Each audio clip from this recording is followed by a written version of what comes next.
നമസ്കാരം. നമ്മുടെ വീട്ടുപറമ്പിലും വഴിയോരങ്ങളിലും യാതൊരു ശ്രദ്ധയും കിട്ടാതെ വളരുന്ന ഒരു ചെടിയുണ്ട്. പലപ്പോഴും ഒരു വെറും കാട്ടുചെടിയാണെന്ന് കരുതി നമ്മളതിനെ ശ്രദ്ധിക്കാറ് പോലുമില്ല. പക്ഷേ ആയുർവേദത്തിലെ പഴയ താളിയോലകളിൽ കുറിച്ചുവെച്ച കാര്യങ്ങൾ കേട്ടാൽ നിങ്ങൾ അത്ഭുതപ്പെട്ടു പോകും. ആ ആവണക്കിനെക്കുറിച്ചാണ്, അഥവാ നമ്മുടെ ഗ്രന്ഥങ്ങളിൽ പറയുന്ന എരണ്ടത്തെക്കുറിച്ചാണ് നമ്മളിന്ന് സംസാരിക്കുന്നത്.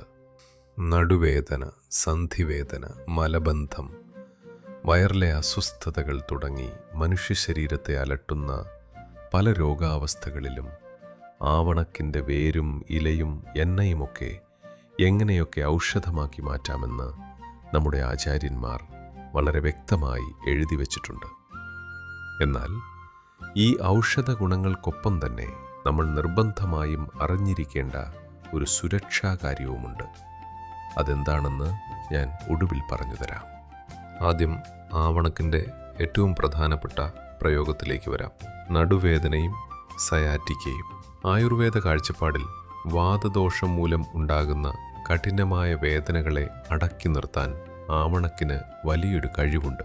പ്രത്യേകിച്ച് വിട്ടുമാറാത്ത നടുവേദന, ഇടുപ്പുവേദന, ആഴത്തിൽ വലിഞ്ഞു കയറുന്ന സയാറ്റിക്ക വേദന എന്നിവയിലൊക്കെ ആവണക്കിൻ വേരുപയോഗിക്കുന്ന പരമ്പരാഗത രീതികളുണ്ട്. വേരുകൊണ്ടുണ്ടാക്കുന്ന കഷായവും പാലിൽ പുഴുങ്ങി തയ്യാറാക്കുന്ന ക്ഷീരകഷായവുമൊക്കെ ഇതിന് ഉപയോഗിക്കാറുണ്ട്. എങ്കിലും സ്വന്തം ഇഷ്ടപ്രകാരം ഇതൊന്നും പരീക്ഷിക്കാതെ ശരീരപ്രകൃതിയും രോഗാവസ്ഥയും കണ്ടറിഞ്ഞ് ഒരു ആയുർവേദ ഡോക്ടറുടെ ഉപദേശപ്രകാരം മാത്രം ഇത് ഉപയോഗിക്കുന്നതാണ് എപ്പോഴും സുരക്ഷിതം. ഇനി നിങ്ങൾക്കെല്ലാം വളരെ പരിചിതമായ മറ്റൊരു കാര്യത്തിലേക്ക് വരാം. ആവണക്കെണ്ണ. ആവണക്കെണ്ണയുടെ പ്രധാനപ്പെട്ട ഒരു ഉപയോഗമാണ് വിരേചനം, അതായത് വയറ് ശുദ്ധിയാക്കൽ. കുടലിൻ്റെ ചലനം വർദ്ധിപ്പിച്ച് ശരീരത്തിൽ കെട്ടിക്കിടക്കുന്ന മാലിന്യങ്ങളെ സുഗമമായി പുറന്തള്ളാൻ ഇത് സഹായിക്കും. മലബന്ധവും വയറുവീർപ്പുമൊക്കെ ഉള്ളപ്പോൾ ആവണക്കെണ്ണ പല വിധത്തിൽ ഔഷധമായി ഉപയോഗിക്കാറുണ്ട്. പക്ഷേ ഇവിടെ ഒരു പ്രധാന കാര്യം ഓർക്കണം. ആവണക്കെണ്ണ അല്പം കൂടിയാൽ ശക്തമായ വയറുവേദനയും വയറിളക്കവും ഛർദിയുമൊക്കെ ഉണ്ടാകാം. അതുകൊണ്ട് ഇതിൻ്റെ അളവ് വളരെ വളരെ പ്രധാനമാണ്. അതുപോലെ തന്നെ സന്ധിവേദനയും നീർക്കെട്ടുമുള്ളപ്പോഴും ആവണക്കിൻ്റെ ഇലകൾ പരമ്പരാഗതമായി ഉപയോഗിച്ചു വരുന്നുണ്ട്.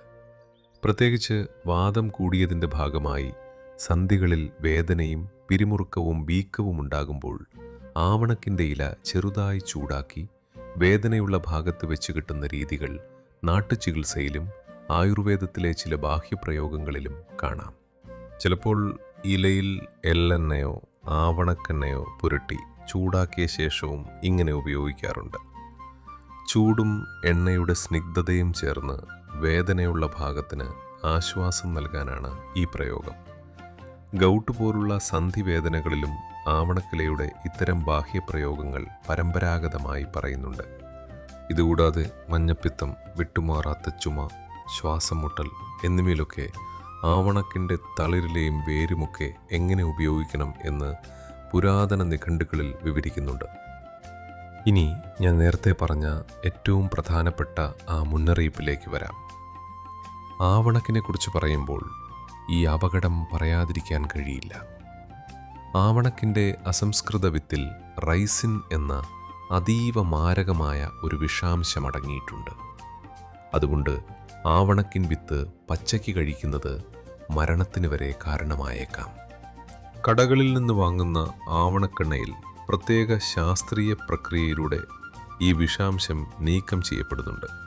പക്ഷേ വിത്തുകളെടുത്ത് വീട്ടിൽ വെച്ച് ഇത്തരം പരീക്ഷണങ്ങൾ നടത്തുന്നത് അതീവ അപകടകരമാണ്. അതിനാൽ ആവണക്കിൻ വിത്തുകൾ നേരിട്ട് കഴിക്കാൻ ഒരിക്കലും തുനിയരുത്. അതുകൊണ്ട് തന്നെ ആവണക്കിൻ്റെ ഏതെങ്കിലും ഭാഗം വൈദ്യനിർദ്ദേശമില്ലാതെ ഉള്ളിലേക്ക് കഴിക്കുന്നത് ഒഴിവാക്കണം. പ്രത്യേകിച്ച് വിത്തിൻ്റെ കാര്യത്തിൽ കൂടുതൽ ജാഗ്രത വേണം. രോഗാവസ്ഥയും ശരീരപ്രകൃതിയും നോക്കി ഒരു വൈദ്യൻ്റെ നിർദ്ദേശപ്രകാരം മാത്രമേ ഉള്ളിലേക്ക് ഉപയോഗിക്കാവൂ. ആവണക്കിൻ്റെ ഔഷധ ഗുണങ്ങൾ. ആയുർവേദ ഗ്രന്ഥങ്ങളിൽ പറയുന്ന ശ്ലോകങ്ങൾ, വിവിധ രോഗാവസ്ഥകളിലെ പരമ്പരാഗത ഔഷധ പ്രയോഗങ്ങൾ, വീട്ടിൽ ചെയ്യാറുള്ള ചില പ്രയോഗങ്ങൾ, ആധുനിക ശാസ്ത്രം പറയുന്ന കാര്യങ്ങൾ, ആവണക്ക് ചേരുവയായുള്ള പ്രധാന ആയുർവേദ ഔഷധങ്ങൾ എന്നിവയെല്ലാം ഉൾപ്പെടുത്തി ആവണക്കിനെക്കുറിച്ച് ഒരു സമഗ്രമായ ബ്ലോഗ് ഞാൻ തയ്യാറാക്കിയിട്ടുണ്ട്. ബ്ലോഗിൻ്റെ ലിങ്ക് ആദ്യ കമൻറ്റിൽ നൽകിയിട്ടുണ്ട്. ലിങ്ക് കാണുന്നില്ലെങ്കിൽ ലിങ്ക് എന്ന് മാത്രം കമൻറ്റ് ചെയ്യൂ. ഞാൻ നേരിട്ട് വന്ന് ലിങ്ക് നൽകുന്നതായിരിക്കും. നന്ദി, നമസ്കാരം.